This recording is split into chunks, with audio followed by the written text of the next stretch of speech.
Welcome in, everyone, and thank you for listening to the 133rd ever episode of the Missouri Sports Podcast, brought to you by 106 Apparel and recording from the Revel Advertising Studio in beautiful Springfield, Missouri. I'm one of your hosts, Cameron Albert, alongside my good friend and fellow Mizzou fan, Kyle DeVries. How are you doing today, Kyle? I'm great, Cameron. It's March Madness. It's here. It's upon us. It's here. How are you? How many brackets have you filled out? Oh, probably probably more than 10. I'm not sure exactly how many, but It's a little too early for me, honestly. My normal routine for filling out brackets is to let it simmer a little bit. Just kind of let the matchups just kind of bounce around in my head a little bit. yeah. And then I do a little bit of research usually on some of those key matchups. But Well, I mean, you won the group a couple of years ago, so that must be giving you the blueprint. That must be the formula. Really let it marinate.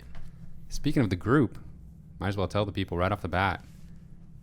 On ESPN Tournament Challenge, we have a podcast group. It's called Missouri Sports Pod 2021. And only people who are listening to the episodes, either through podcast or on YouTube, are able to enter. So you have to have heard it right here from my voice, either last week or this week, to know what the name of the group is. Missouri Sports Pod 2021. Limit one bracket per person. And we've already got a couple brackets in there. I thought it was you, Kyle. I thought you named your bracket. Mark Smith got blocked. And so shout out to whoever did. Whoever that is, that literally made my day. Yeah. That made my day to see that because that was so funny. Yeah. And very creative. Yeah, join the group, make some kind of funny bracket name. But If it makes us laugh, we'll talk about it. I'm sure we're gonna have to identify the winner at some point, but we'll figure that out. Yeah. We'll cross that bridge when we get there. But yeah, if you make a bracket on the ESPN tournament app, I think you have to complete the bracket, and then it lets you join groups, search for groups. You can join. You have to start creating a bracket. Mm-hmm. Then you can join a group. Okay. So you don't have to actually know for sure who you're picking all the way through. Yeah. And then you can enter a partially filled in bracket. And on the search function, if you pretty much type in Missouri Sports, I think Missouri Sports Pod 2021 will appear to you. You should find it pretty easily. So. And the winner of the contest is going to get one of our podcast shirts. Kyle is modeling one for us right now. It's beautiful. You've seen them. You love them. It's great, classic. Great design. And some podcast stickers thrown in there as well. And a shout out. Oh, of course. Mark Smith got blocked already. Got a shout out, but we'll keep shouting them out. Oh, yeah. We'll shout out creative names. It's we'll worthy. shout out people that are doing well in the challenge. Kyle, let's see here. The only news we have this week is the fact that the only thing I have down here is Mr. Cameron Fletcher. Mr. Fletcher. He's departing the University of Kentucky. He will be seeking a new home for the rest of his college basketball career. Yeah, he had a little bit of a turbulent experience at Kentucky. The way the season went, I don't think his departure from Kentucky shocks anybody at all. That doesn't mean to say he's not talented or he's not good enough to play for a program like that, but Kentucky season in general was just... Kentucky was bad this year, and he didn't see the floor a lot. So I would say, everybody can be in a bad situation for their own reasons, and everybody deserves to get another shot in a different situation. So Cameron Fletcher's going to get that ability, and I think he'll be just fine wherever he ends up, whether that's Mizzou or somewhere else. Obviously, I'm sure that there are maybe a little bit more concern about his ability maybe than there was a year ago today, but I still think that he has the chance to be really good. He's obviously very athletic, very talented. Yeah, I kind of always saw him as a high potential, but also a kind of a low floor player in college because in high school, he just relied a lot on his size and athleticism. Yeah. I mean, and his size, for his athletic ability, he is tall and has enormous reach advantage over most people he's guarding and those that are guarding him. So he has the physical tools to be an elite college player, I think. Yeah, players like that, that dominated in high school because of their size sometimes can take a little bit to develop in college and figure out how to play against a much better opponent and play against players that also were able to dominate because of their size in high school. So some of them can still do that in college. Right. So, yeah, I agree. I definitely think that he could still be very successful somewhere, just given a little bit of time. There's been a little bit of mixed signals on Missouri, on if Missouri was going to pursue him or not. It seemed like early on the Mizzou media seemed to not think Missouri was going to really put on the full court press, but after 24 to 48 hours or so after the news has come out, seems like that has changed a little bit. I believe Cameron himself has mentioned Missouri as a school that's pursued him or at least made contact in some way or another. So it'll be really interesting to see as this goes on a little bit how involved Missouri really is. I don't know if we'll ever have a full grasp on that unless he ends up at Missouri, but it's going to be really interesting. Okay, I'm going to put you on the spot here a little bit. Do you think he ends up in any capacity in the state of Missouri or anywhere else? If you had to choose between him ending up in the state of Missouri or literally any other place, which would you pick? I'd choose Missouri. I think he's going to either be here at Mizzou or he's going to be at SLU, St. Louis. I think that I'd probably put it at a 75 to 80% chance he's at one of those Missouri schools, but he has a lot of opportunity to really go anywhere. He still is in high demand for very established programs, so he could really go anywhere he wants. And he's got a former teammate in Mario McKinney who is still at junior college, and he'll be looking to make the jump back to a Power 5 program next season. He's been putting up crazy numbers too. Yeah. So maybe a reunion. That wouldn't happen in Missouri. Not at Missouri. I don't think so. All right, Kyle. Let's get into the SEC tournament. Seems like most things kind of went how everybody thought they would. Big picture thoughts on the tournament as a whole, and then we'll jump into Missouri's games specifically. I thought that Alabama did kind of exactly what we expected they would. I mean, they looked really good. LSU was maybe a little bit of a surprise, but I think with their offensive firepower, it couldn't be that much of a surprise. Yeah, LSU and Tennessee both had pretty good showings, I'd say, in this tournament. Florida was a little disappointing, but for the most part, I'd say, especially early on, it felt pretty chalky for the most part. Like the teams that were supposed to win were winning. I really thought that if Missouri had could get past Georgia, I thought they had a really good shot to advance past the quarterfinals and beat Arkansas. Obviously, that didn't happen, and Arkansas lost the next game to LSU. So, it was a good tournament. There was really some good games as it went on Saturday and Sunday. There were some very high level competitive games. Yeah, looking ahead at where some of the SEC teams were seated in the Big Dance. It almost seems like Missouri and obviously Ole Miss had potentially the most to gain from this tournament. The other teams that were seated above Missouri in the NCAA tournament, it doesn't seem like if you flip a couple of their results, it doesn't seem like it would have changed things all that much. But yeah, I mean, like Mizzou beating Arkansas, you got to think that's good for a seed jump. For sure. Although going from 9 to 8 doesn't really make a difference, really. It could. It might mean you're not playing Gonzaga in the second round. True. So yeah, Mizzou beat Georgia 73-70. It was didn't give you the warm and fuzzies. No, but it was a win. It was very much what we've seen from Missouri the past, the second half of the season, basically. Some might call it playing down to their competition. Georgia has some really good players, though. Severe Wheeler is the real deal. Yeah. He elevates everybody. Yeah. And I don't know. Do you think Tom Crean's seat is getting warm at Georgia, or are they just are they not really paying attention to basketball so much that if he can just, get a few upsets every year and bring in some decent recruiting classes, they just think that he'll get it going eventually? I would say his seat is not quite warm. if he has another season that's mediocre with Severe Wheeler coming back, I would say that maybe we're talking about his seat getting warm. But yeah, it is Georgia. They're not used to being good. Tom Crean's a huge name in the coaching industry, and I think that they'll give him more time than probably other kind of candidates. But yeah, previous coach Mark Fox went to 2 NCAA tournaments, but they were both a 10 seed. Yeah, you could have said that about Vanderbilt and with Bryce Drew. Is that his name? Yeah. I thought kind of got the raw end of a deal there. I mean, they went winless in SEC play one of the years he was there, but they really pulled the plug on that quick. And yeah. I think he's a good coach that deserved more time there. So, which Vanderbilt you don't really think of as a team that's super impatient with coaching, but they, for whatever reason, we're not feeling it with Bryce Drew. Speaking of Drew Smith had 16 points in this game in the win over Georgia. Kobe Brown also had 16. Xavier Penson with 17.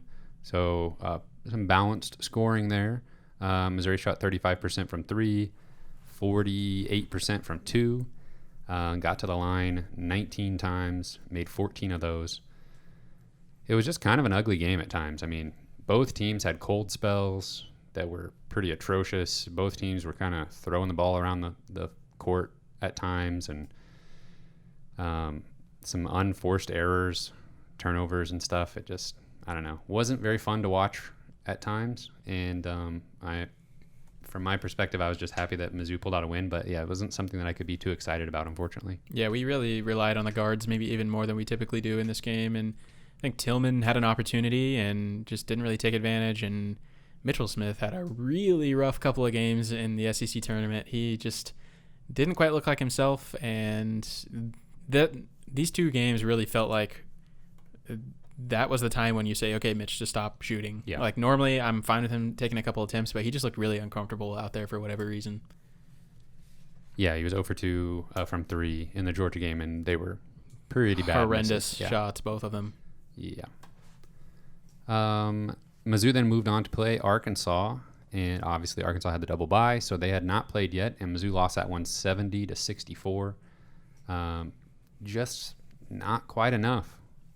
I mean, it didn't seem, there wasn't anything that stood out to me like that was just awful about Missouri's game. I mean, they gave up a pretty terrible run, but that's what happens. I mean, you can say that basketball is a game of runs. Missouri basketball this year is a game of 15-0 runs. Yeah, that shouldn't be common, but it is for this Missouri squad for whatever reason, is these double-digit to 0 runs where it happens quite frequently. Almost every game we're seeing a run like that. And it happened in the Georgia game too. We got up by, I don't know, was it double digits in the second half, and started feeling comfortable, and right when you start feeling comfortable is when they collapse, it seems like, almost every single time. Yeah, Missouri was up against Arkansas. Missouri was up 23-13 halfway through the first half, and then Arkansas went on a 16-0 run to take a 29-23 lead. And Missouri still led at halftime. They got back into it. Yeah, that was surprising. And Missouri had the lead for a little bit of the second half. It was kind of back and forth. Missouri had the lead 49-47 with 10 minutes left or so.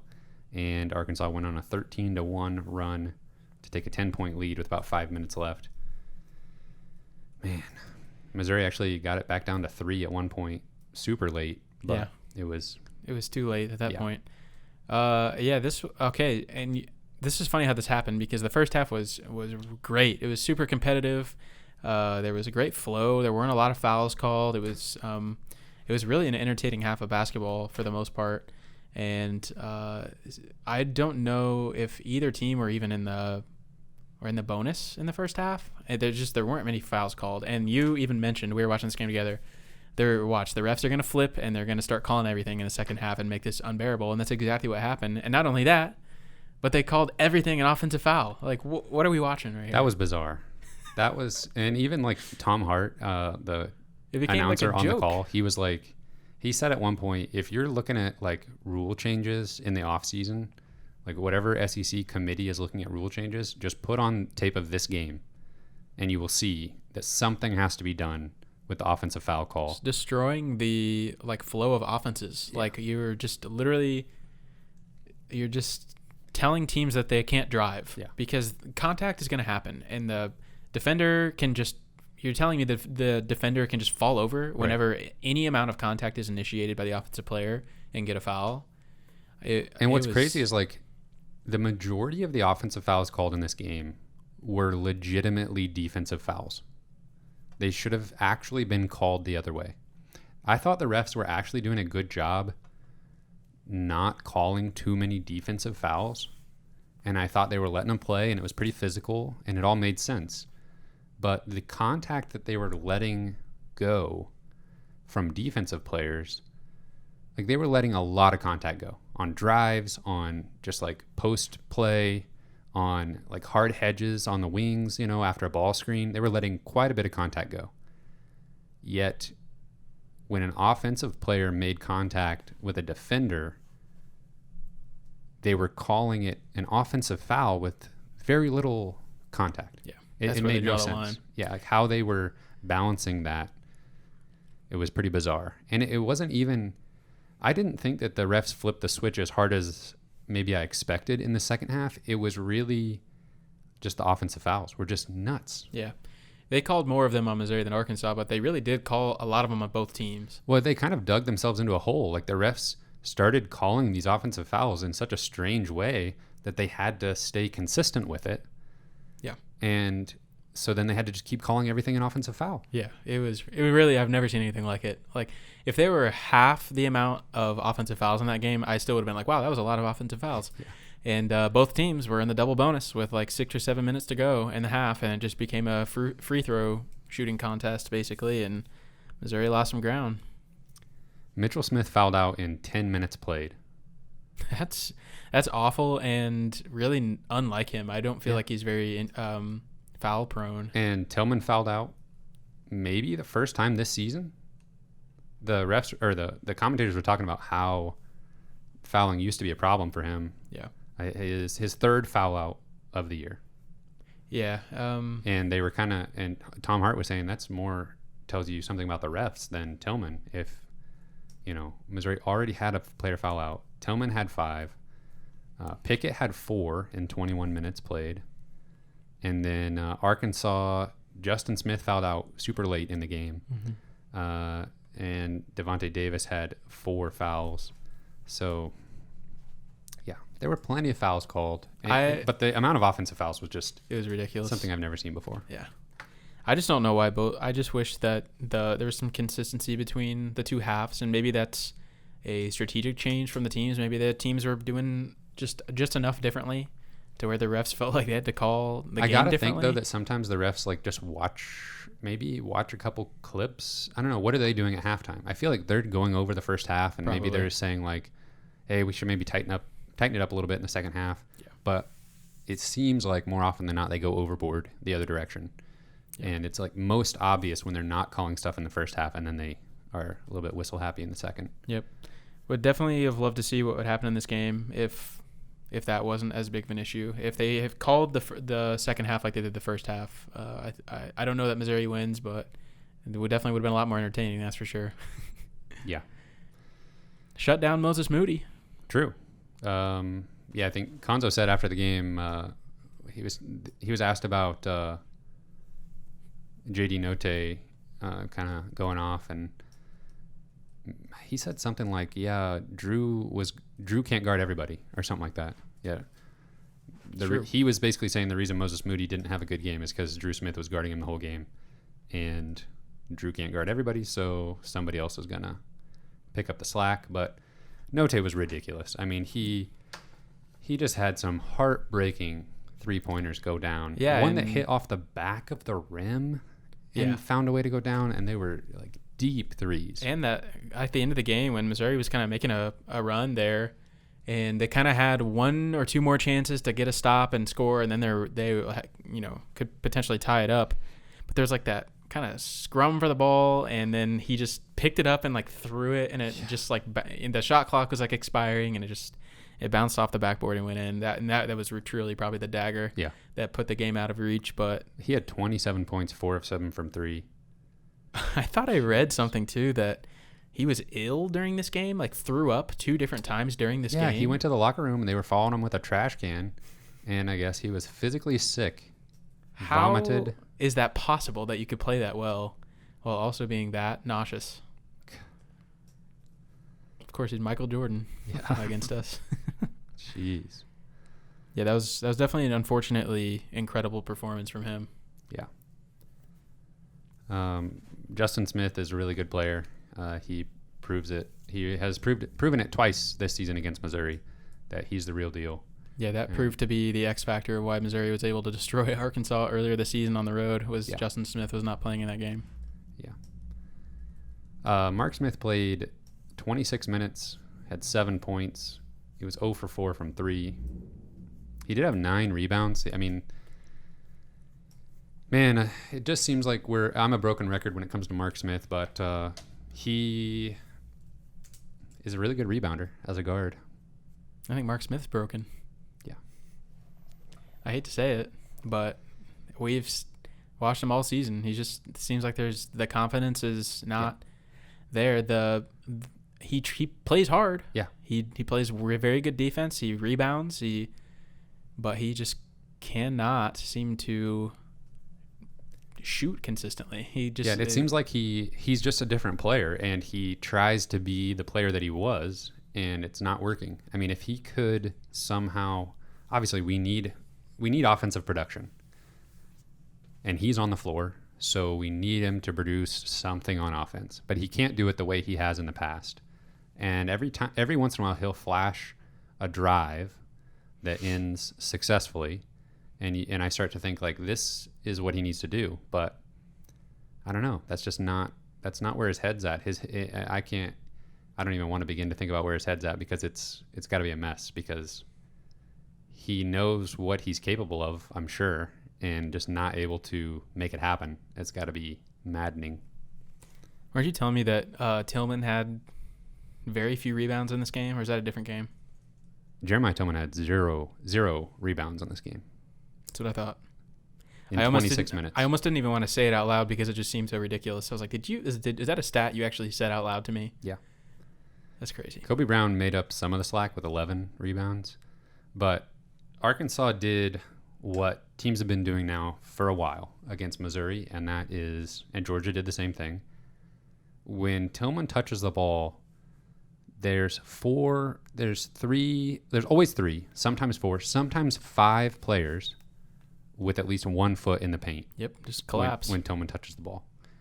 And there's a hard double team immediately, sometimes a legit triple team, and the other 2 players are watching what he's doing. Yep, and that's why Ole Miss has been like kryptonite for Missouri all season, is because I feel like they were kind of the first ones to do it.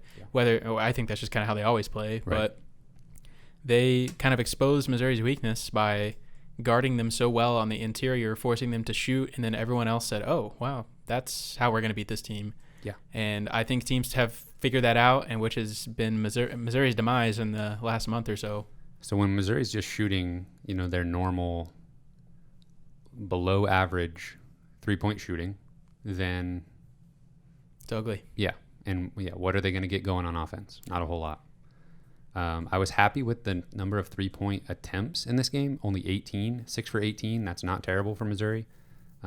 They struggled a little bit to convert at the rim, though. But I think a lot of that, both teams did. And I think a lot of that was due to how much contact the refs were letting go on drives and just like post play. Well, I mean, think about how much easier it is to just shoot a 3-point shot rather than trying to meticulously go about finding like a good inside play and like taking all that contact and everything, like, and potentially getting an offensive foul called on you. Exactly. I can just throw up this easy 3-point shot. I'm gonna want to do. It's naturally what I'm gonna want to do every single time.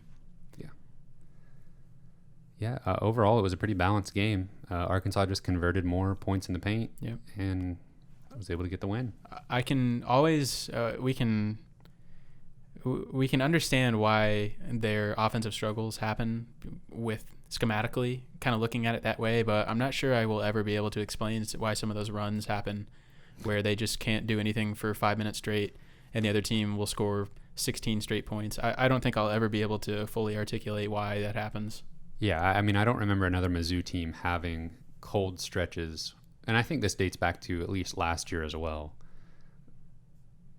cold stretches that are just so awful. Just unnatural. Yeah. And sometimes Missouri has them where they maybe still scored 4 points at the free throw line or something.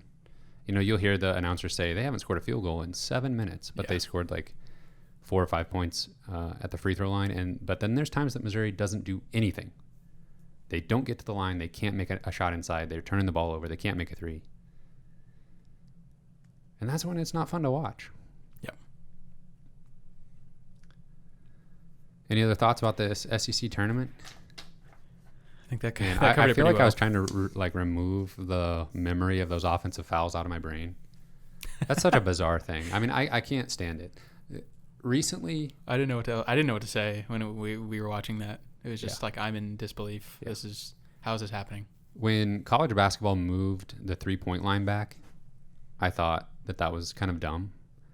And doing that, plus the way a lot of college refs call the block charge call, it makes college basketball offense a struggle to watch sometimes. I agree. And it's just not fun. And when you see players step out of bounds on a catch and shoot three, it's just like, where do we draw the line between, like, okay, you're moving the line back because too many threes are being made, or like a 3-point shot is too much a part of the game? Right. Well, then they're having farther distance to travel to get to the basket, so they're maybe reaching higher speeds, which leads to more offensive fouls. Maybe I feel like one of the two need to change. Yeah, I kind of feel like the charge call just needs to be revamped 100%. so that, like, if you're not playing defense, it's a block. Yeah. If you're just sliding in there as they're, I think it's so dumb. And Arkansas had several of those. If you're not attempting to play defense, it should be a block. What do you think about the just that little chicken wing, little just elbow move whenever they're trying to create some space? The offensive player, I feel like that gets called a lot, and I think that kind of annoys me a little bit. I feel like you should be able to create a little bit of space if you're, driving. Well, I'm not talking about just elbowing somebody straight in the chest or something, but just like a little bit of room. Yeah, they let the defense, keep contact and, keep, just one hand making contact every once in a while. So, I don't know. Yeah, I don't know. Here we go in our soapbox about referees. Sheesh. We got an NCAA tournament to get excited about. Oh, yeah. Are we excited for it? Oh, yeah, we're excited for it. Yeah, let's get to it. What's your initial reaction?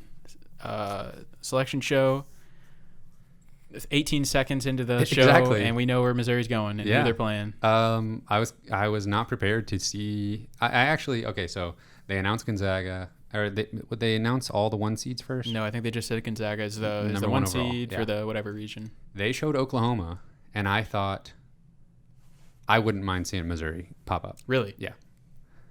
That's what I thought. I was wrong to think that. Well, what was your reasoning for that? My reasoning for that is I know Oklahoma's been struggling down the stretch. Okay. And they've been a lot like Missouri in that they had marquee wins earlier in the season, and they've just been struggling. And I wouldn't mind playing them. And I feel like as good as Gonzaga is, they've been really, really good many times. And they've gotten knocked off plenty of times. Yeah. I mean, that's perfectly reasonable. I would say it's a double-edged sword. You can look at it where, wow, we got totally hosed. We're playing against a team that was high as 7 in the country in the AP poll earlier this year. And then we're also going to have to, if we win that, we got to turn around and play the number 1 overall seed, who is an undefeated, one of the best college basketball teams ever, according to KenPom. Yeah, we got hosed. Now, don't get me wrong. I hate the seed. Okay. I hate the 9 seed. Yeah. I think that's bogus. Yeah. But we're playing with house money. I agree. All things considered, I look at that as it was coming out. I was like, I wouldn't mind seeing Missouri here. It's an opportunity. Yeah. I was kind of setting myself up for Missouri to not have the seed that I wanted, that I truly wanted. Yeah. Well, what was that? like a 7. 7. Yeah. That's where I was like, that I like that, and that doesn't seem unreasonable for me to want. I'm gonna be honest. I mean, I've been called a sunshine pumper on this show a time or two, but I really did not even consider Missouri being a 9 seed. I thought there's a better. I don't know about being I don't know if there's a better chance they could be a 6 than a 9, but I was like, they're a 7 or they're an 8, and I don't really see any other scenario that it's outside of those two. And they were the top 9 seed, obviously, but and an 8 and a 9, like you said earlier, is maybe not a huge deal, but it could be. So yeah, Oklahoma was the lowest 8 seed. Yeah. So yeah, I'm not super thrilled about the seed. I'm not super thrilled about who they have to play and who they have to play in the second round if they get there. But that's the NCAA tournament, and you're gonna have to play good teams. So Missouri plays Saturday at like 6:30, basically. Mm-hmm. So not that extremely late game that we had. Yeah, I think that's a few years ago. That's great. A great time and day. Missouri does seem to like that Saturday primetime They do. time slot. So They love a challenge in prime time. although Oklahoma is kind of the type of team that they've been losing to a lot this year. Let's see. I know you're going to tell me you don't really care, but do you want to really get into this Oklahoma matchup or talk about overall bracket thoughts first, or what do you want to do? We can get into Oklahoma if you want to. Sure. So I thought that I wouldn't mind Missouri popping up in that spot. Then as I got digging into Oklahoma, first thing I did was just went over to their KenPom page, and I thought, oh, what's this here? Austin Reeves, Brady Manick. Those are familiar names.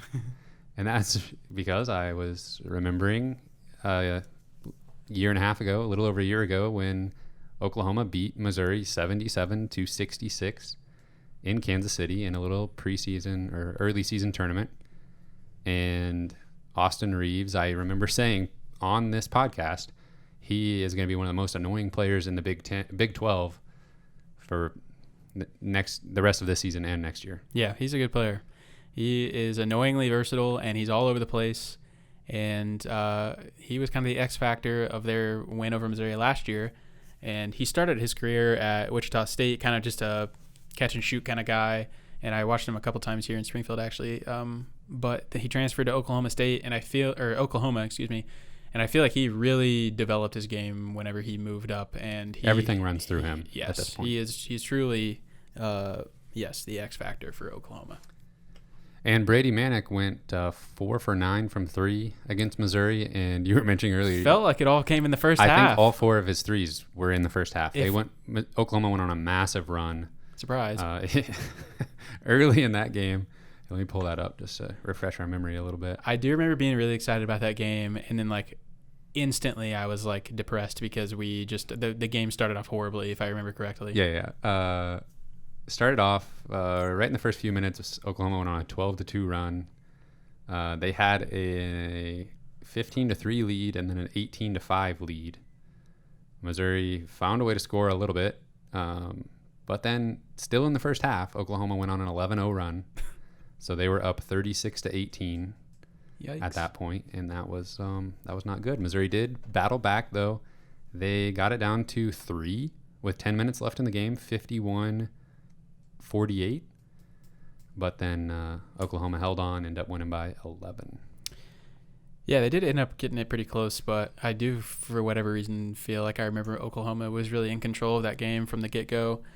I feel like I have this ability to just, I don't know, if I feel like Missouri's in postseason play or against certain opponents, I just get this feeling like I don't have a good feeling about this. And anytime we're in a postseason tournament, I definitely feel that. But I feel like these former Big 12 foes is one of those things where I'm just like, I don't feel good about this. And I feel like the last 5 or so years, history shows Missouri's performed terribly against former Big 12 foes. Well, it's just a weird thing that I've said this before. It seems like the same teams keep coming around. It's like if there's an opportunity for Missouri to play against a team they don't normally see, a team that we're not familiar with, somebody from far away conference, but Power 5. Mm-hmm. Missouri just ends up playing Oklahoma State or West Virginia or Oklahoma. And that seems like it in both sports too, Yeah. Football and basketball. But yeah, I would almost rather play like a Colorado, who's a better seed. They're a 5 seed. I feel like I'd almost rather play Colorado than Oklahoma, just because it's a different. It was super team. refreshing this year to play Oregon, for Yeah. example. Yeah. Like, that was cool. That was fun. Pac-12 team. I would hope for something like that in the NCAA tournament. It's like, we just played Oklahoma last year. Yes. That is something I should do. I should actually compile Missouri's record since they left the Big 12 against those teams that were in the Big 12 when they were in it. It's going to be. I want West Virginia in there too, because that's for sure. Even though that, Oh, they didn't. That's true. But there's been so many matchups. I mean, they've played them in football too. So teams that are in the Big 12. Yeah. Even if they weren't there when Yeah. Missouri was there. Okay, I can do that. You'll have a win against TCU. We can throw that in. No, that doesn't count. That's a one-off. I don't like it. I'm cherry picking the stats here. Yeah, you are. To suit my narrative. You definitely are. Well, it's not gonna be good. I can tell you that. Is this game against Oklahoma going to be good? Is it going to be a good game? I think it'll be close. Yes. I feel like what is going to happen is Missouri is going to be winning at halftime. They're going to get out to a 11-point lead in the second half and then lose by 4. We're just coming right out with a loss prediction. Coming right out with it. Wow, not beating around the bush. My goodness. Well, that is exactly how like all their games go. Yeah. Let me see if I can change your mind by giving you some more information about Oklahoma. Let's hear the facts. Oklahoma 36th in KenPom, 58th on offense, 29th on defense. So similar to Missouri, a little bit better on defense than Missouri is on offense, and vice versa. They're 19-12 overall on the season. They were 9-9 in. Oops, I'm sorry. I'm looking at last year's team. This year's team's not much different. 39th on KenPom, 36th on offense, 53rd on defense. 15-10 overall. They were 9-8 in Big 12 play this season. Looking at some of their advanced metrics, they play pretty slow pace, 222nd in the nation. They absolutely do not turn the ball over, 26th best in the country. They absolutely do not send teams to the free throw line, 12th best in the nation this year. They give up a pretty high 3-point shooting percentage, like in the 250 range, as far as their ranking in the nation, but they don't give up a very high 2-point percentage, 46%, good for 51st in the country. I'm going to interrupt you really quick. One interesting thing that you just reminded me of is I feel like the last 2 years, the SEC refs, whenever you compile every whistle that's called across the conferences, the SEC calls way more fouls than any other conference. And I think it's going to benefit Missouri to play with better refs, and hopefully refs that are not calling as many fouls. I think it worked very well for them in the non-conference, and hopefully they can get back to that. I'm tired of these games that are just completely destroyed by fouls and so many calls. Honestly, give me the SEC tournament officiating minus those horrendous offensive fouls. Minus the worst performance we've ever seen. Yeah, but that was such a specifically weird thing. Yeah. Like, in general, I thought they were okay. Like, just I thought they were in the first half. Take away the ridiculous offensive fouls in that Arkansas game, and I feel like you're saying, yeah, that was, that was an okay officiated game. I think because it's so difficult, you're never going to be like, that was an amazing officiating job, because it's like just hard to do well. Mm-hmm. The players that we remember from last year, Austin Reeves, he's only shooting about 31% from 3 on about 100 attempts. Brady Manick shooting 36% on 116 attempts. I'm worried about that. Me too. I'm worried a lot about Brady Manick. He's 6'9", stretch 5. Like, just if you look up stretch 5 in the dictionary, it's him. Yeah. And last year when they played, they would put Tillman in the pick and roll, and it was not really a roll ever. It was pick and pop. And Manick just torched us in the first half. nobody guarded him when he would pop Yeah. on the pick and pop. Yeah. Oh man, I hope they go back to the film on this one, and because I feel like they found out a way to contain him in the second half. At some point, Missouri slowed him down, and He did get a little bit cold. I mean, he started missing. yeah. I sure hope that they remember what kind of game Manic had against them last year, and they're thinking hard about how to stop it. I also think, though, they didn't necessarily need him to go crazy in that game to win, because Austin Reeves, I mean, he was the guy in the scrappy. second half. Yeah. And he's big. He's almost a little bit like Drew Smith in the way where he's just pesky. He's annoying to play against. He's everywhere. He's scrappy on defense. He knows how to get in the lane. He can also shoot threes. Yeah, he'll pull up. But he's not like flashy. Right. Yeah, he'll pull up from anywhere. He can find the open man. He can drive. He can post up smaller guards, which is something that I'm a little bit worried about. I don't know. I like our chances with Drew Smith. I like the idea that you can put him on the other team's best player and give me that matchup pretty much anytime.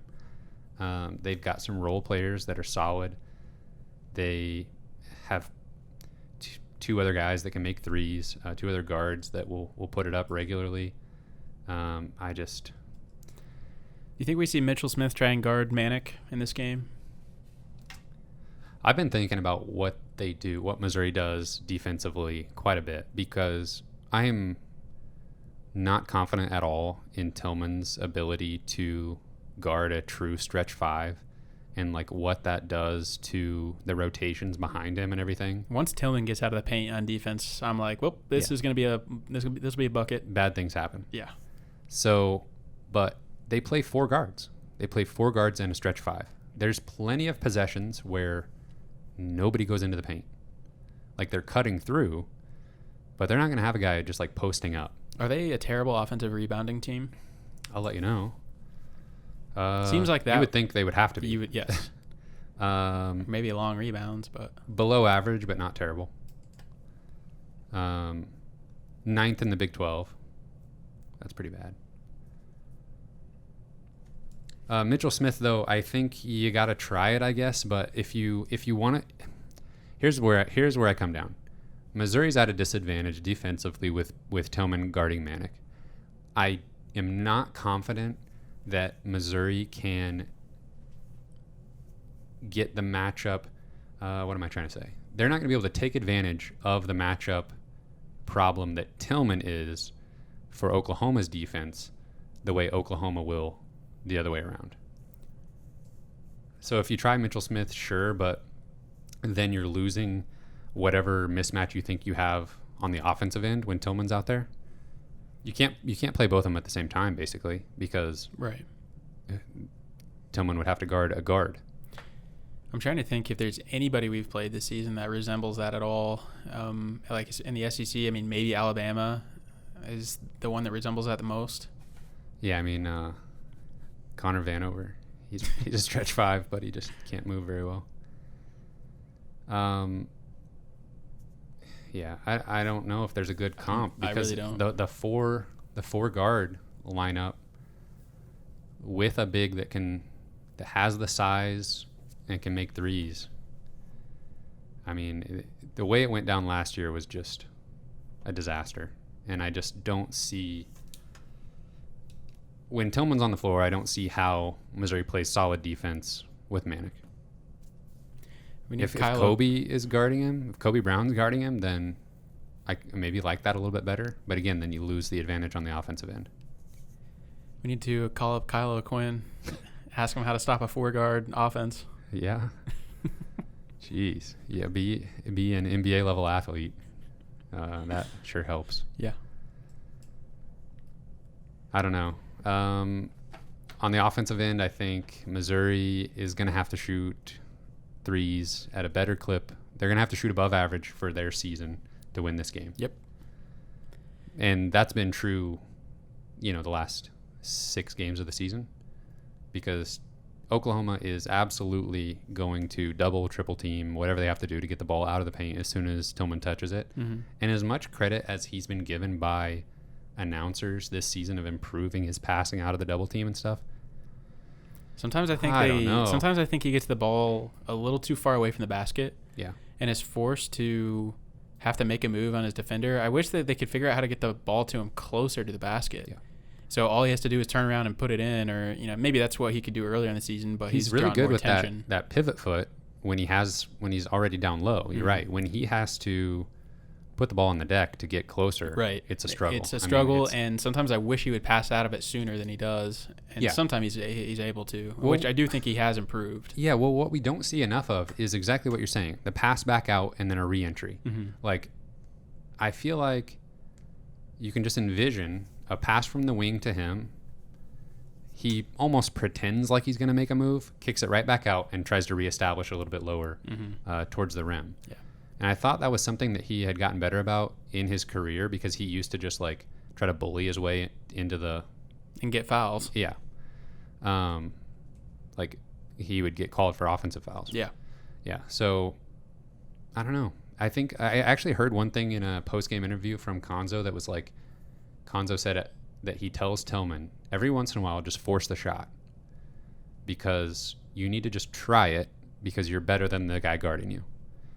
And I can understand that to some extent, but it seems so obvious when it's happening that he's just decided, I'm going to just make this work. Yep. And even if it's not going my way, we're just going to make it work. You know when he's going to force it. Yeah, and it just doesn't really work. So I don't know. Missouri has to shoot better to prevent teams from just collapsing completely, because there's just no threat from outside right now. You were supposed to bring some positivity, and you already predicted a 4-point loss. I do have to say, I think we presented some points to where you can really pretty easily design a path where either of these teams win. I think this is really a coin flip, just depending on how well they execute. Oklahoma has every ability, just the same ability as Missouri, to go cold on offense. Yeah, I have this gut feeling where, this seems like a scenario historically, at least in the last decade, where Missouri does not get out of this alive. And, we know we've watched Missouri very closely in the last month, and we know how things have gone, and they've really they've been trending down. But so is Oklahoma. We forget that the other side of the equation has been feeling the exact same things that we have as Missouri fans. So I'm sure their fans probably don't feel great about this matchup either. I really have no idea. But considering what the matchup I thought we might end up with, maybe being a little bit better than this, it's a little disheartening, but certainly not an unwinnable game at all. Yeah, I do think it's going to be very close. I just think it's going to be frustrating to watch, and I will be hoping and praying for a win. And if Missouri wins, it's going to be just barely. I think it's going to be a struggle. I think it's going to be ugly. I'll be ecstatic. Oh, I'll be thrilled if they win. I'll be so happy. But these guys deserve a win in the postseason. Yeah, I think the key to this game for Missouri is Pinson.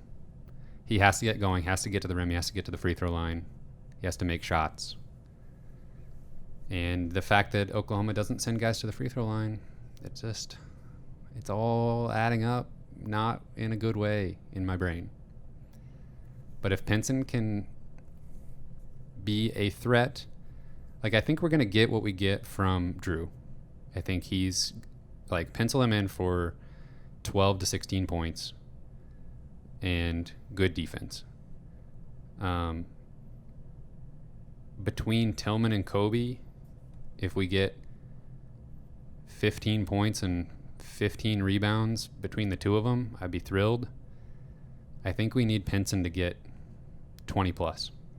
Yeah. Make multiple threes. He's really actually been shooting pretty well recently from three. We really need him to continue that, because I'm not sure anybody else is going to do it. Yeah, he and Drew are basically the only people I want shooting threes. Yeah. Or maybe Torrance Watson every once in a while if he sees some minutes. Torrance and Bugs have both looked okay shooting the ball. I mean, like, a lot of their shots look like they're going in. Yeah. Even when they don't. Yeah. They definitely have on the team prettier shots than others on the team. I mean, Mark's one of the worst about some of his shots are just so not even flat. close. Yeah. Like, just never had a chance. Yep. What's your prediction? Your official prediction? Ugly game. Missouri can't quite make it happen. Oklahoma wins. Something like 68-67. Yep. I'll say Oklahoma 72-68. I hope we're wrong. I'd love to be wrong. I hope we're wrong. Boo. Producer Cameron, what's your prediction? Yeah, what's your Save prediction? us. Mizzou by 2. All right. Okay. And I hope you're right. I'll give you a big old kiss if you're right. I don't want to be right. I think our plan is to potentially recap this game right after it happens on Saturday night. I think we may watch it here and get an immediate reaction, and we might be a little vulnerable. We'll see what happens. A little raw. Or we're going to be ecstatic, one of the two. Either way, you'll be getting our emotional state right after the game, most likely. If Missouri does win, they will go on to face Gonzaga. Gonzaga, the number 1 overall seed in the tournament. If you didn't know, they're very good. Yep. 26-0, number 1 team in KenPom, number 1 offense on KenPom, number 10 defense in KenPom. If you're kind of like looking at a little hint for filling out your bracket, if you're looking for teams that you think maybe could make a deep run, look at teams that are good on both offense and defense. I thought you were going to say Gonzaga's one of them. Gonzaga is one of them. No, shocker, look for teams that are balanced on offense and defense. And usually people talk about being top 20 in offense and defense in KenPom. That's elite company. So for Gonzaga to be 1 and 10, it's pretty good. Yep. And heard it here first. 4th fastest tempo team in the country. They have 2 guys in the top 10 in KenPom Player of the Year rankings. Yeah, I think if Missouri gets to that point, you just try your best and you tip your cap if things don't go well, and you... I would be ecstatic if I'm watching Missouri play Gonzaga. Well, yeah. I'm over the moon. Oh, yeah, that'd be so fun. I don't even care if they lose. That'd be awesome to play Gonzaga. And just getting one more game from these seniors. Mm-hmm. Man, bring a tear to my eye. Okay. That it? Anything else about Oklahoma? I think we covered about every angle. Oh, yeah. Lon Kruger, he's old. He's there. He's there. I bet he's not as old as it seems like. He's not. been coaching. He's old in coach years. I feel like I've heard he's one of those coaches that doesn't really work the refs that much. He kind of just coaches his team. Just kind of. I can respect that. Yeah. Kind of like Konzo, honestly. Yeah. Yeah, the refs will be happy. Yeah, probably Oklahoma's fan base has wanted him to get a technical foul. Oh yeah. And got mad at him because he's not. How many techs has Konzo gotten since he's been in Missouri? 2? 1 or 2 tops. Yeah. Yeah. I'm just looking through Oklahoma's stats one more time. I did mention that they were struggling down the stretch. They lost their last 4 Big 12 games. And they did beat Iowa State in the Big 12 tournament, but then lost to Kansas. One of those last 4 games that they lost was to Kansas State. That's pretty ugly. That's a significant loss. Kansas State is awful. But earlier in the season, they did beat West Virginia, Alabama in that SEC Big 12 matchup. And I think they did that without Austin Reeves. Did they? I think so. That's kind of strange. Yeah, they got up to number 7 in the country after... probably right after that Alabama game. 4 or 5 huge wins against top 12 teams. Yeah. Beat Kansas, beat Texas, beat Alabama. So yeah, they mirror Missouri in a lot of ways. Hope that team doesn't show up. Yeah. I mean, truly, they are complete perfect reflection of one another. They are the exact same resume, almost. Anything else that stuck out to you on this this old bracket? Any seeds that you thought were ridiculous or of course head scratching? I'm sure. I think we talked a little about bracket matrix. It's just like a collection of. It was 100 plus. Compiles them all of just what is it, like sports writers or something? People websites, anybody respected that's doing it. people that put together a bracket, and of we course should try to see if we could get on there next time. Yeah, that'd be cool. Of course, our very own Missouri Tigers had the biggest discrepancy between what the bracket matrix average was and what their actual seed was. They were supposed to get a 6 seed, I believe, according to bracket matrix, which is, like we said, over 100 brackets compiled together, and so they had the largest discrepancy in the entire field. Morning of Selection Sunday, there were brackets that were a part of bracket matrix average that had Missouri as a 5 seed. That's a little ridiculous. There was only like maybe 2 or 3, but there was also, I saw a couple 10s. It's also ridiculous. Yeah. If you're looking at resume, Yeah. I can, and that's it. I can see if you're looking at like, all right, well, let's see quad 1 records. Maybe those are what people did that put Missouri in the 5-6 range. Maybe so. But there's more to it than that, unfortunately.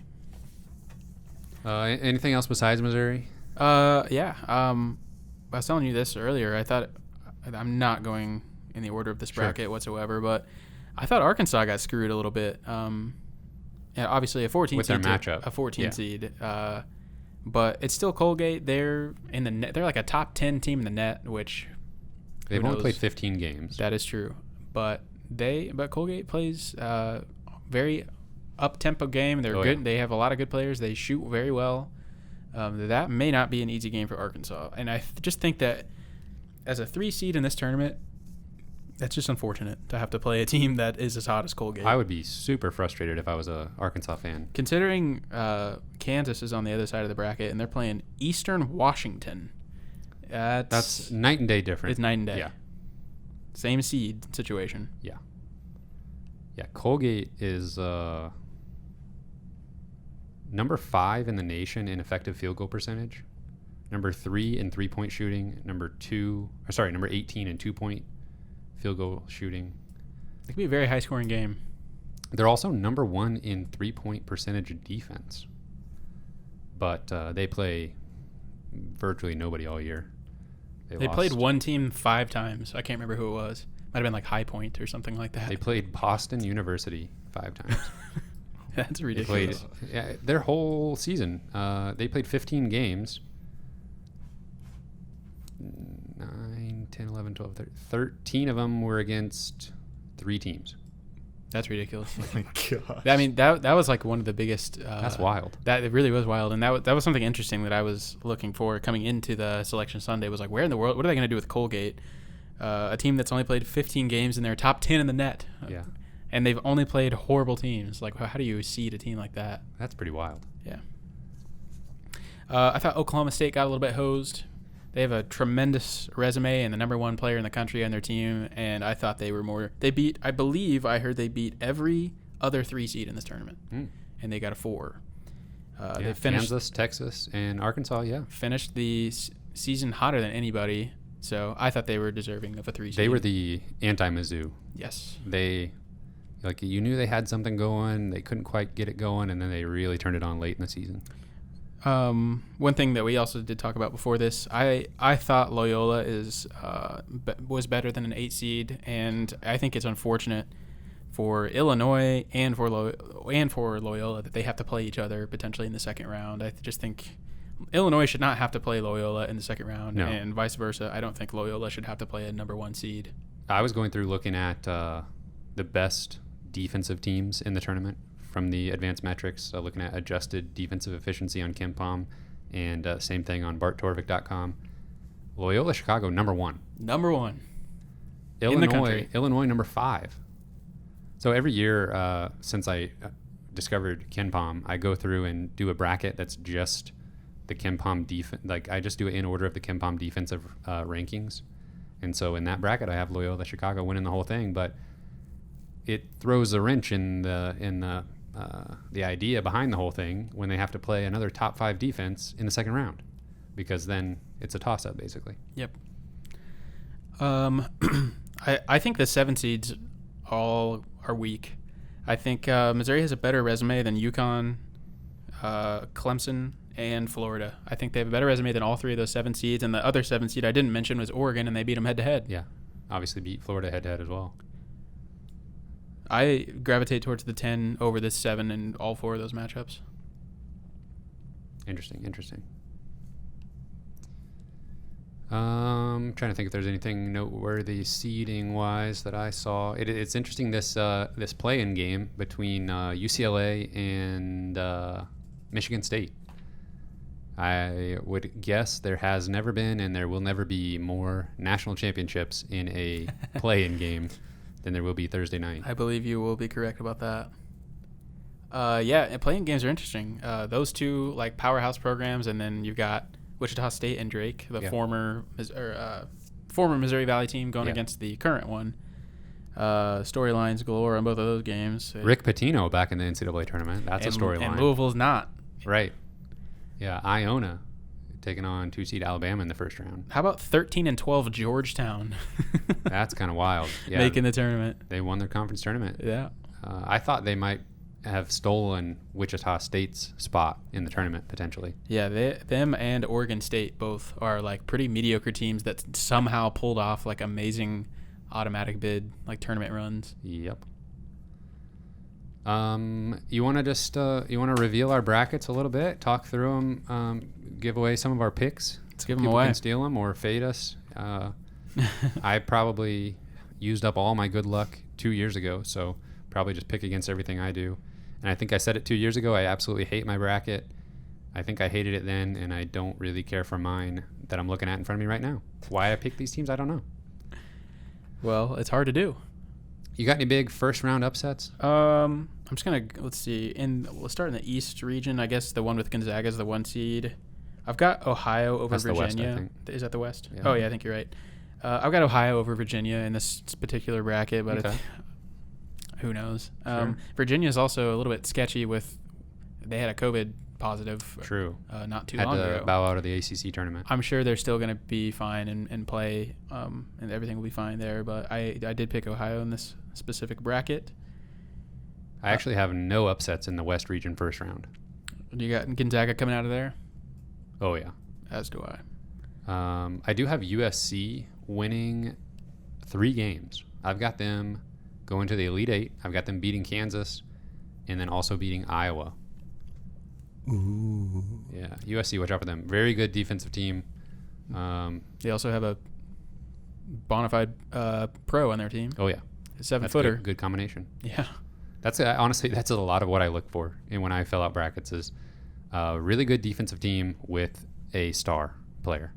And if the star player is a really good offensive guard and the rest of the team is elite defense, then If he's Kemba Walker, then exactly. they're gonna do good. Yeah. Producer Cameron, you got anything crazy coming out in that West region? Well, I filled in Wichita State, and I've got them beating USC and Kansas. And Kansas. Okay. Nice. Shockers going on a run. You got Gonzaga winning that region, though? Yeah. Okay. All right. You want to travel down to the East region? Yes. I don't have any crazy first round games here. I do actually have Michigan State beating BYU. And they're Okay. one of the play-in teams. Yeah. I have UCLA beating BYU. Wow. I'll tell you what. I looked long and hard at the LSU St. Bonaventure matchup. It's a good matchup.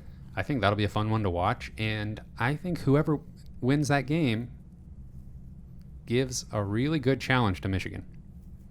I agree with you. I think if Michigan wins that game, then they're looking pretty good all the way to the Elite Eight. But man, Michigan just had one of their best players get hurt, and I don't know how serious it is. Liver is one of one of his names. Is what I almost said. Is his last name. I don't know how serious his injury is or how many games he's going to have to miss, but that is a significant loss if he's out for a little bit. It's not a liver injury. Not a liver injury. That's just his name. And I have LSU beating Michigan in this very bracket. in this very bracket. Wow. I have BYU winning 2 games. I don't have them beating Texas, though. I have Abilene Christian with the big 14-3 upset. That would be massive. And I'll tell you why. If you want to... Let's hear it. You talk about something else in that region while I remember why. I've got Bama winning that one. I actually have Bama going to the Final Four and Florida State actually making a little bit of a run, too. I have Florida State getting all the way out to the Elite Eight and then knocking off LSU. I've still got Michigan coming out of that one and playing Texas in the Elite Eight. Mm-hmm. I've got Alabama going to the Final Four from that region. So let me tell you about Abilene Christian real quick. They are a top 30 defensive team, defensive efficiency. Force the most turnovers in the country. Ooh. And they also have their conference, which is the Southland Conference. They have the Southland Conference KenPom Player of the Year in Colton Cole, who is a 7-foot senior, big man. So that sounds pretty juicy. Yeah, I like that. Defense plus star player, and fits your formula. Yeah, it's pretty much exactly what I'm looking for there. You have them winning it all? Texas offense, 236th in turnovers they commit. So, turning the ball over quite a bit. Number 1 team forcing turnovers. Courtney Ramey. I'm liking it. I like Abilene Christian. Okay. You've kind of sold me a little bit. I have to pick them on one of my 50 brackets. All right. Sounds good. Is that your biggest upset? That's the biggest upset I have in the whole tournament, yep. Ooh. Maybe, I don't even have a second rounder that like comes close to that with a 1 or 2 seed. I've got Bama taking it there over Michigan in the Elite Eight. I kind of will be rooting for Alabama, I think. I typically root for SEC teams a little bit. Classic SEC homers. Oh, yeah. Let's go up to the South region. Baylor, the 1 seed over there. I've got the trendy upset pick, the 12-5. It's just like tailor-made, and probably everybody will lose because Villanova will win. But I've got Winthrop over Villanova, just like about like 80% of people in the world. Yeah, I have Winthrop over Villanova in almost every single bracket I filled out. Villanova's down a guard. It's just too easy. They've been Winthrop's awful. Good. Villanova's been awful without Colin Gillespie, and just the last 4 or 5 games, they are not the same team without him, and he is the X factor that makes that team function, and they're without him. And Winthrop is 23-1. Villanova does still have Jeremiah Robinson Earl, who is very solid. Winthrop, they are pretty decent at everything. They didn't really play anybody because the Big South Conference is not that great. They didn't play a top 100 KenPom team all season. I take that back. They beat 92 ranked Furman, but there's a lot of high 2s and 300 teams in their schedule. I've got Villanova. Ooh, wow, going against the grain. But upset pick. I have North Texas over Purdue. Oh, wow. Let's hear your analysis on that matchup. I don't have one. He doesn't have one single analysis. Took the words right out of my mouth. We got 2 SEC teams in this region. We got Arkansas, the 3 seed, Florida, the 7 seed. You're down on a lot of the 7 seeds. Yeah, does that include Florida? I've got the SEC being down bad in this region. I do have Arkansas beating Colgate but losing in the second round to Texas Tech, and I have Virginia Tech beating Florida in the first round. Well, let me tell you about a team called Utah State. Ooh, I got them. Oh, you got them winning? So tell me about them. I'd like to know. Let me. Here's your analysis for you. Utah State, number 8 team in the country in defensive efficiency. And they're just downright elite defense. They also have the number 1 player in the conference, according to KenPom. I'm not even going to try to pronounce his name, but he is, you guessed it, a 7-foot big man who's the number 1 player in the conference. I've seen a real formula. Yeah. You are really sticking with it. I didn't know there's that many 7-footers in the college basketball. USC, Abilene Christian, Utah State. I'm going to be rooting so hard for those teams. I need the formula to be right. I feel like there's always I'll fill out a whole bunch of brackets. Yeah. Backup brackets, but there's like specific matchups I pick like almost every single time. So of course there's certain teams I'm rooting for super hard. Oh yeah. Yeah, I do that a little bit just because it's like, you don't want every matchup pretty much to be like cutting your good brackets exactly. in half. You want to have some teams to really root for. Yeah. Where are we here? I've got I think Ohio State potentially lucked out with their path. They really did. I think they've got some weaknesses, Yes. Especially defensively, especially personnel-wise, not having a true center. EJ Liddell is a very good player for just a sophomore. I think a couple years down the road, you wouldn't even think twice about them not having a true big man because he's going to be really solid. He's already solid. He's going to grow. He's not going to grow, but I think he's just going to use his body to its fullest potential. Yeah, I mean, I was definitely thinking, the last month when I'm thinking about certain teams and how they might fare in my bracket, I absolutely kept thinking Ohio State is going to be one of those teams that's seeded super high, but I have them losing early because they're just going to face a weird matchup because the committee's going to put Abilene Christian with a 7-footer against them and they're going to lose. Oof. But if only. I don't really think they face that. No. And I have them losing to Baylor, and I'm not even sure Baylor really presents that either. Exactly. I agree. Yeah, I have the same thing. I have Baylor beating Ohio State and going to the Final Four, but I'm very tempted to put Ohio State. I will have them going to the Final Four in plenty of my brackets because I think it sets up nicely for them. Florida doesn't pose that kind of challenge. Arkansas doesn't pose that kind of challenge. If Utah State... Oral Roberts doesn't either. No, Oral Roberts certainly doesn't. If Add Utah that State, to the list of tournament teams, though, that Mizzou played this year. Oral Roberts, Oral exactly. Roberts, oh yeah. we added it. If Utah State gets to the Sweet 16, then there's that elite defense with the 7-footer that they need to watch out for. Ohio State, that is. Yeah. I got Baylor going. You got Baylor going. I got Baylor. Baylor going. All right. You got Wisconsin or North Carolina? I've got Wisconsin in this one. Wisconsin. Do you think whoever wins that just kind of gets stomped by Baylor? Potentially. No, I don't think so because, well, if it's Wisconsin, I think the game's close. Okay. I think Wisconsin has a real gift of just muddying up a game and making it close. So if it's Wisconsin, I think it'll be within 10 points probably. All right. Moving down to that Midwest region. Illinois is the 1 seed. We talked about Loyola Chicago. Just really unfortunate that those two teams will potentially have to go up against each other in the second round. Two of the best defenses in the country. Illinois obviously has also one of the best offenses in the country, so I would give them the edge over Loyola. I didn't in my Kim Pom defense bracket, though. I got Loyola going all the way. I do.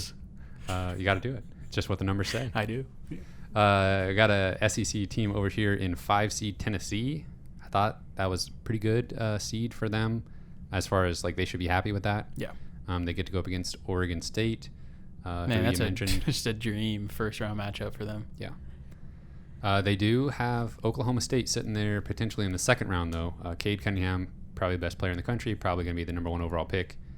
Speaking of number 1 overall picks, sidebar, have you watched Anthony Edwards at all this year for the Minnesota Timberwolves? I have not. Is he good? Last night, he torched Portland, the Trailblazers, and Carmelo Anthony is now in the Portland Trailblazers, and Anthony Edwards hit 2 just ridiculous step-back threes right in Carmelo Anthony's eye, and he did Carmelo's point to his head 3-point celebration. No. Then he also posterized a guy on a drive. Really? Yeah, he looked amazing. Well, I mean, that's good to hear. I mean, I know there was a lot of I guess he's the number 1 pick because who else is going to be the number 1 pick? So good to hear he's doing well. He was amazing last night. He's played at Mizzou Arena. Yeah. And lost. Where were we here? Oklahoma State. Cade Cunningham, excellent. I think I hope that matchup comes to fruition there between Tennessee and Oklahoma State. I think that'll be a fun one. San Diego State, one of the better defensive teams in the country. They play Syracuse, who was a bubble team according to a lot of people, but they did avoid that play-in game. Let's see. I like San Diego State to win 2 games in this. I got West Virginia, but then I got San Diego State beating West Virginia to play Houston in the Sweet 16. Yeah, I would say I got the most adventurous in this region. I've got Oklahoma State winning against Tennessee and then knocking off Illinois. Ooh. And actually going to the Final Four. And me too. I have Oklahoma State. I have Oklahoma State beating San Diego State to go to the Final Four. Okay. Sheesh.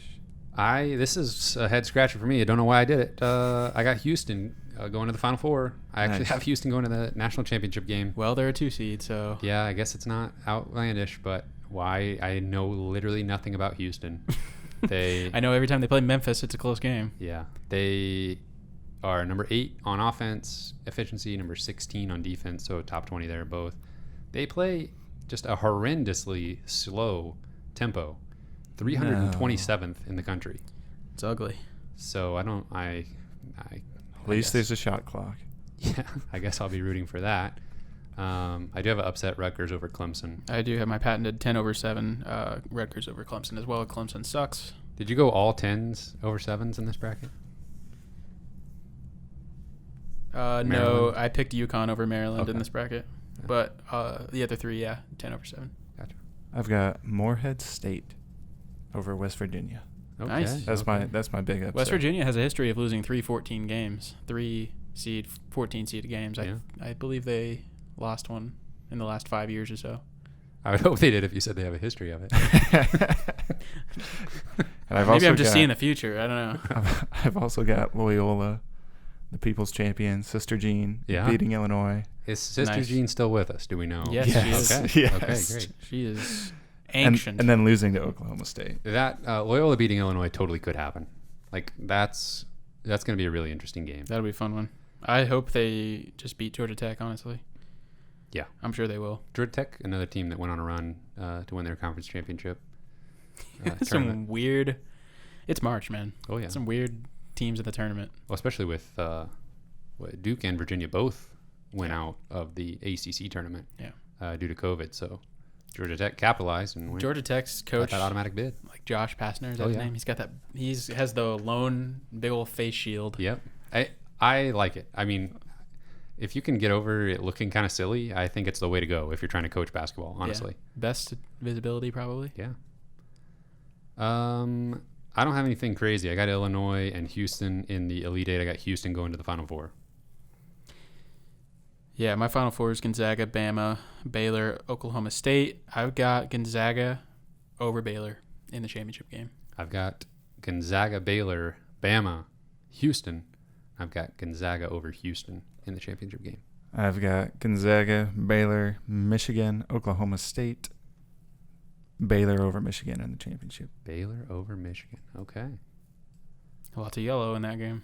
Very interesting. Michigan's kind of an okay team to root for, in my opinion. Just like randomly a Big Ten team that I'm like, yeah, they're kind of cool. Well, if you're doing that, then I'll root for Abilene Christian because I kind of like them. Oh, I love Abilene Christian. This is going to be the year, guys. It's going to be the year I do it. Fill out a perfect bracket.